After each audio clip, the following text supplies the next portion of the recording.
আসসালামু আলাইকুম প্রিয় শিক্ষার্থী বন্ধুরা, আশা করি সকলে ভালো আছো।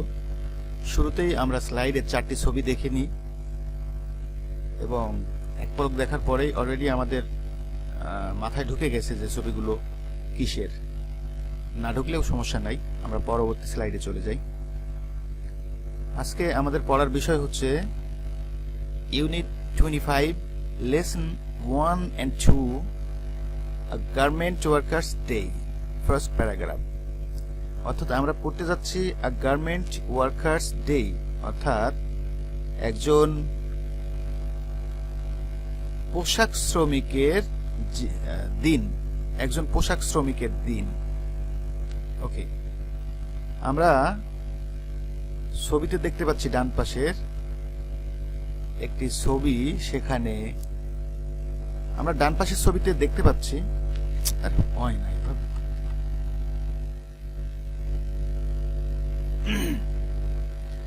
আসসালামু আলাইকুম প্রিয় শিক্ষার্থী বন্ধুরা, আশা করি সকলে ভালো আছো। শুরুতেই আমরা 4টি ছবি দেখিনি এবং এক পলক দেখার পরেই আমাদের মাথায় অলরেডি ঢুকে গেছে যে আমরা কি দেখছি।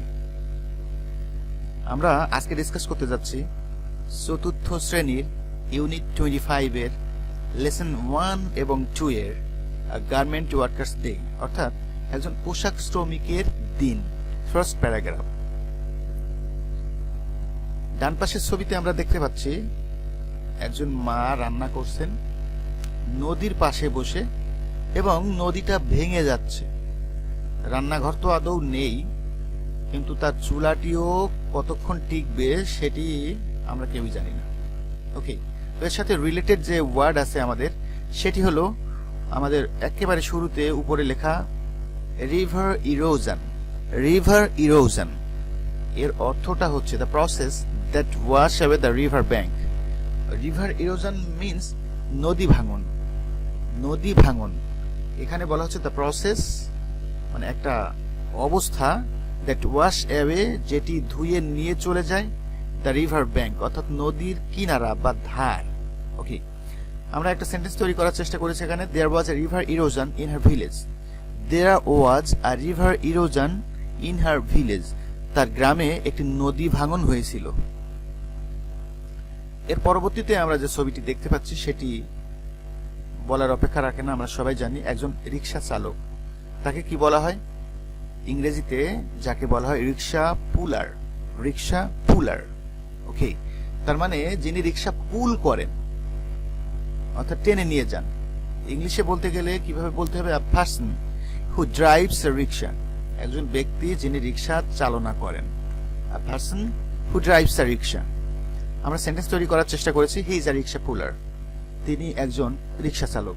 ওকে, পরবর্তী ছবি আমরা দেখতে পাচ্ছি গার্মেন্টসে হাজার হাজার শ্রমিক কাজ করছে। তো তাদেরকে কি বলা হয়? Garment worker. পার্সোনালি তাদেরকে বলা হয় গার্মেন্ট ওয়ার্কার, অর্থাৎ পোশাক শ্রমিক। A person who works in a garment factory, garment ফ্যাক্টরিতে বা পোশাক কারখানায় যিনি কাজ করেন তাকেই আমরা বলবো গার্মেন্ট ওয়ার্কার। আমরা সেন্টেন্স তৈরি করার চেষ্টা করেছি Reshma is a garment worker. Reshma একজন পোশাক শ্রমিক। এবারে ছবিতে কি দেখতে পাচ্ছি? অনেকেই বুঝতে পেরেছি, এটি হলো নকশি কাঁথা। নকশি কাঁথা আমরা ওয়ার্ডের মিনিংটা কিভাবে লিখেছি? এমব্রয়ডার্ড ক্লথ উইথ ডিজাইন আর নকশা। এমব্রয়ডার্ড অর্থাৎ সেলাইকৃত কাপড়, কিভাবে সেলাই করা? ডিজাইন দিয়ে অথবা নকশা করে। সেন্টেন্স তৈরি করার চেষ্টা করেছি মাই মাদার স্টিচেস নকশি কাঁথা। স্টিচ মানে সেলাই করা, সুচ দিয়ে সুতা দিয়ে সেলাই করা। মাই মাদার স্টিচেস নকশি কাঁথা, আমার আম্মা নকশি কাঁথা সেলাই করেন। এরপরে ছবিটা আমরা অলরেডি বুঝতে পেরেছি একটা মিনি ট্রাকের ছবি, উপরে একটি গাছ ভাঙা, নিচে একটি রিক্সা খুব সম্ভবত, এবং একজন ব্যক্তির ভাঙা পা দেখা যাচ্ছে বা রক্তাক্ত পা, আহত হয়েছেন তিনি। নিহত হয়েছেন কিনা সেটিও বলার কোনো সুযোগ নেই। তো এটিকে কি বলা হয়? অ্যাক্সিডেন্ট। অ্যাক্সিডেন্ট, আমরা অ্যাক্সিডেন্ট শব্দটাকেই বেশি জানি বা বুঝি, যেটাকে বাংলাতে বলা হয় দুর্ঘটনা, an unexpected event. An unexpected মানে অপ্রত্যাশিত ঘটনা। অবশ্যই কেউ আশা করি না অ্যাক্সিডেন্টের, এজন্যই এটি অপ্রত্যাশিত ঘটনা। সেন্টেন্স তৈরি করেছি আমরা he died by an accident. He died by an accident, তিনি অ্যাক্সিডেন্টে মারা গিয়েছিলেন। এখানে অ্যাক্সিডেন্টে মারা গেলে আমরা ডাই এর পরে বাই কথাটি ইউজ করব, এটি মনে রাখবা। এবার আমরা চলে আসলাম আমাদের মূল টেক্সটে। টেক্সটটি আসা অবধি একটু অপেক্ষা করি আমরা।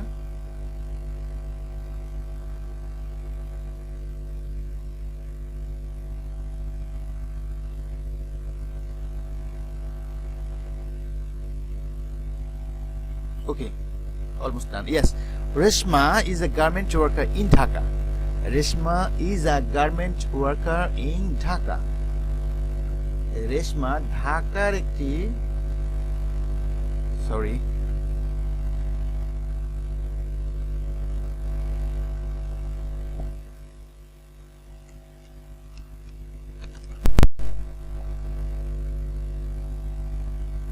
Reshma is a garment worker in Dhaka. Reshma ঢাকার একটি গার্মেন্টসে কাজ করে, এজন্যই তাকে বলা হচ্ছে যে রেশমা ঢাকার একজন পোশাক শ্রমিক। শি ইজ 18 ইয়ার্স ওল্ড, অর্থাৎ এখানে তার বয়সটা বোঝানো হচ্ছে তার বয়স 18 বছর। শি ইজ 18 ইয়ার্স ওল্ড, তার বয়স 18 বছর। হার অর্থাৎ তার ফ্যামিলি তার পরিবার কেম টু ঢাকা, ঢাকায় এসেছিল, ফ্রম আ ভিলেজ একটা গ্রাম থেকে, 8 years ago 8 বছর আগে। 8 বছর আগে তার পরিবার ঢাকায় এসেছিল। দেয়ার ওয়াজ, এখানে সেন্টেন্স এখনো শেষ হয়নি, there was a river erosion in her village. আমরা অলরেডি পড়ে এসেছি এই কথাটি। তার গ্রামে একটি নদী ভাঙন হয়েছিল। রিভার ইরোশন মিন্স নদী ভাঙন। আমরা যে সমস্ত শব্দগুলোর অর্থ জানা প্রয়োজনই সেগুলো আমরা জেনেছি already. They lost their home, তারা হারিয়েছিল তাদের বাড়ি, তারা তাদের বাড়ি হারিয়েছিল, অর্থাৎ নদীর ভেতরে চলে গিয়েছিল তাদের বাড়ি। সুতরাং সুতরাং the family came to Dhaka, family ঢাকাতে এসেছিল জীবিকার উদ্দেশ্যে। রেশমা's father, রেশমার বাবা ওয়ার্কড, কাজ করত, as a রিক্সা পুলার, একজন রিক্সা চালক হিসাবে। রেশমাস রিক্সা ড্রাইভার লেখা একই কথা, রিক্সা পুলার অথবা রিক্সা ড্রাইভার। রেশমার বাবা একজন রিক্সা পুলার হিসেবে বা রিক্সা ড্রাইভার হিসেবে কাজ করত। বাট কিন্তু তিনি ডায়েড, মারা গিয়েছিলেন, ইন অ্যান অ্যাক্সিডেন্ট, একটা অ্যাক্সিডেন্টে, তিনি একটা অ্যাক্সিডেন্টে মারা গিয়েছিলেন। রেশমাস আঙ্কেল, রেশমার চাচা রতন, কে রেশমার চাচা? রতন, অথবা রতন কে? রেশমার চাচা, রেশমার আঙ্কেল। হেল্প দ্য ফ্যামিলি, ফ্যামিলিটাকে হেল্প করেছিলেন। রেশমার চাচা তখন কি ফ্যামিলিটাকে হেল্প করেছিলেন। তিনি ফাউন্ড, প্রতিষ্ঠা করেছিলেন অর্থাৎ স্থাপন করেছিলেন, স্মল হাউস, একটা ছোট বাড়ি, ফর দেম, তাদের জন্য, এট, কোন একটা নির্দিষ্ট জায়গার আগে এট আমরা বসাতে পারি, এট কল্যাণপুরে তিনি একটি ছোট ঝুপড়ি ঘরের মতো হাউস বানিয়ে দিয়েছিলেন তাদের। হি টুক রেশমা, তিনি রেশমাকে নিয়েছিলেন, টু আ গার্মেন্ট ফ্যাক্টরি, একটা গার্মেন্ট কারখানায় বা পোশাক কারখানায়, ইন মিরপুরে তিনি রেশমাকে একটি গার্মেন্ট ফ্যাক্টরিতে নিয়েছিলেন। তাহলে গার্মেন্ট ফ্যাক্টরিটা কোথায়? Where is the garment factory? The garment factory is in Mirpur. The garment factory is in Mirpur. She works there now. সে এখন সেখানে কাজ করে। She means কি? রেশমা এখন সেখানে কাজ করে। Her younger brother, তার ছোট ভাইকে আমরা কিভাবে বলবো? Younger brother, বাবুল, নামটা হচ্ছে বাবুল, goes to a, মানে যায় একটা কোথায়? স্কুল। তার ইয়াঙ্গার ব্রাদার বাবুল স্কুলে যায়। হি ইজ ইন ক্লাস 5, সে 5ম শ্রেণীতে পড়ে। হি ইজ ইন ক্লাস 5, অর্থাৎ তোমাদের থেকেও 1 বছর বড়। সে 5ম শ্রেণীতে পড়ে। You are in class 4 and he is in class 5। Her mother, তার মা, স্টিচেস, সেলাই করেন, নকশি কাঁথাস, নকশি কাঁথা, এট কোথায়, হোম অর্থাৎ বাসায়, বাসায় নকশি কাঁথা সেলাই করেন, অ্যান্ড সেলস দেন, এবং সেগুলো বিক্রি করেন, এবং এভাবেই তারা তাদের জীবিকা নির্বাহ করেন। তাহলে আমরা আবারও বলতে পারি কি, আমরা যেটি পড়লাম সেটি বারবার পড়তে হবে। কারো যদি বই দেখে পড়তে সমস্যা হয় তাহলে এই ভিডিও দেখে দেখে বারবার প্র্যাকটিস করতে হবে। ওকে, তাহলে বারবার প্র্যাকটিস করলেই আমরা এই প্যাসেজটি ভালোভাবে পড়তে সক্ষম হব। আর প্যাসেজ যদি ভালোভাবে না পড়তে পারি তাহলে পরবর্তীতে যে কোশ্চেন্সগুলো থাকবে সেগুলোর অ্যান্সার আমরা সঠিকভাবে দিতে পারবো না। ওকে, পরবর্তী স্লাইডে চলে আসলাম। আমরা দেখি কি লেখা আছে। রিড দ্য টেক্সট, অর্থাৎ টেক্সটটা ভালোভাবে পড়ার কথা বলা হচ্ছে, আমরা অলরেডি পড়েছি। And find out the answers, এবং আনসারগুলো খুঁজে বের করতে বলা হচ্ছে অফ দ্য ফলোয়িং কোশ্চেন্স, নিচের কোশ্চেনগুলো থেকে।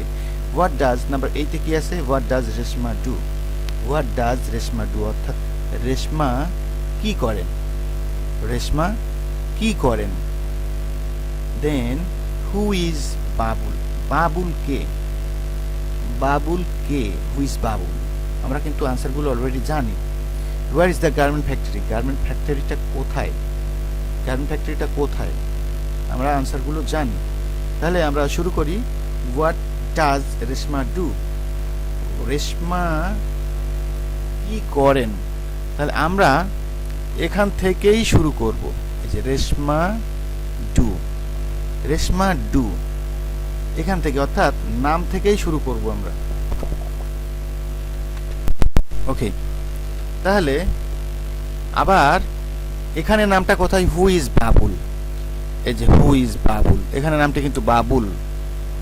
এরপরে কি, where is the garment factory, এই যে এখানে নাম গার্মেন্ট ফ্যাক্টরি, এই যে নামগুলো থেকেই কিন্তু আমরা শুরু করব আনসার দেয়া।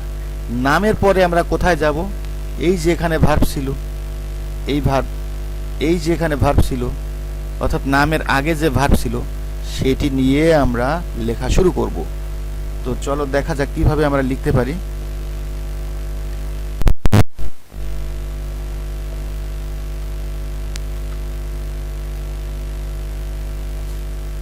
Reshma works in a garment factory, আমরা আনসারটা দেখতে পেলাম যে Reshma works in a garment factory. আমরা দেখতে পাচ্ছি এই যে এখানে রেশমা আছে, এই যে রেশমা, এই রেশমা লিখেছি। এরপরে কি, রেশমা কি কাজ করে, যখন ডু দিয়ে, ডাজ দিয়ে, ডিড দিয়ে এরকম আনসার করবে তখন আমরা কাজটা কি সেটি লিখব। তাহলে Reshma works in a garment factory, কোথায়, রেশমা একটা গার্মেন্ট ফ্যাক্টরিতে কাজ করেন। ওকে, পরবর্তীতে কি আছে, হু is Babul, Babul is Reshma's younger brother, এই যে বাবুল, এরপরে যে ইজ লিখলাম, তারপরে বাবুলের পরিচয়, রেশমাস ইয়াঙ্গার ব্রাদার।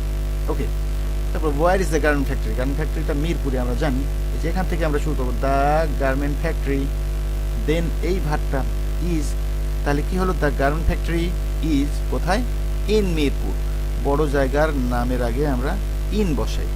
এভাবে আমরা কোশ্চেনগুলোর আনসার করব। আমাদের জন্য আরও 3টি কোশ্চেন আছে। হাউ ওল্ড ইজ রেশমা, তাহলে এখানে এই যে নাম দিয়ে শুরু করবো আমরা Reshma, then is, Reshma is 18 years old, আমরা জানি আগে থেকে। এরপরে where does she go to work, এই যে শি, এখানে নাম বা নামের পরিবর্তে যে ওয়ার্ডটি ব্যবহৃত হয়েছে সেখান থেকে, তার মানে এখান থেকে আমরা শুরু করব। শি, এই যে ডাজ থাকার কারণে গোজ লিখবো আমরা, she goes to work, she goes to work. Where does কোথায় যায়, ইন এ গার্মেন্ট ফ্যাক্টরি, অথবা আমরা লিখেছি আরো শর্ট করে Reshma works in a garment factory. Okay, আমরা যেভাবে পারি লিখতে পারবো। Who help Reshma in Dhaka, who, who এর পরিবর্তে শুধু সেই ব্যক্তির নামটি লিখে দিলেই হয়। হু শব্দের অর্থ কে, তাহলে হু help Reshma in Dhaka, Reshma's uncle Ratan. এরপরে কি, হেল্প রেশমা ইন ঢাকা, এটা লিখতে পারতাম, আমরা আরো শর্ট করে লিখেছি রেশমাস আঙ্কেল রতন হেল্প হার আমরা এভাবে করে আনসার দিতে পারি এবং এগুলোর জন্য বেশি বেশি প্র্যাকটিস করতে হবে। এবার right 5 sentences with the following ওয়ার্ডস। এখানে যেমন ফ্যামিলি আছে, রিভার আছে, হেল্প আছে, নকশিকাথা আছে, অ্যাক্সিডেন্ট আছে, এগুলো নিজেদের ট্রাই করতে হবে। ক্রিয়েটিভিটি বলি অথবা প্র্যাকটিস বলি, এটার মাধ্যমেই করতে হবে। Right 5 sentences with the following ওয়ার্ডস। এখানে ফ্যামিলি নিয়ে একটা সেন্টেন্স বলতে পারি, রিভার নিয়ে একটা সেন্টেন্স বলতে পারি, হেল্প নিয়ে একটা সেন্টেন্স বলতে পারি, নকশিকাথা নিয়ে একটা সেন্টেন্স বলতে পারি, অ্যাক্সিডেন্ট নিয়ে একটা সেন্টেন্স বলতে পারি। কীভাবে বলবো? The Reshma's family came to Dhaka, এটা বলতে পারি। River, there was a river erosion in her village, এটা বলতে পারি। হেল্প, কে হেল্প করেছিল, কখন হেল্প করেছিল? রেশমাস আঙ্কেল রতন হেল্প দেয়ার ফ্যামিলি, এটা বলতে পারি। Nakshi kantha, Reshma's mother stitches nakshi kantha and sales them, এটা বলতে পারি। অ্যাক্সিডেন্ট নিয়ে আমরা বলতে পারি যে Reshma's father made an accident. Anyway, আমরা এরপরে দেখি কি আছে। Right 5 sentences about garment worker. একজন গার্মেন্ট ওয়ার্কার সম্পর্কে 5টি বাক্য লিখতে হবে। এগুলো নিজেদেরকেই ট্রাই করতে হবে। আমি যদি সবগুলো বলে দিই তাহলে তোমরা করবে কি? যারা এখনও আমার চ্যানেলটি সাবস্ক্রাইব করেননি তারা চ্যানেলটি অবশ্যই সাবস্ক্রাইব করবেন। Thank you everybody.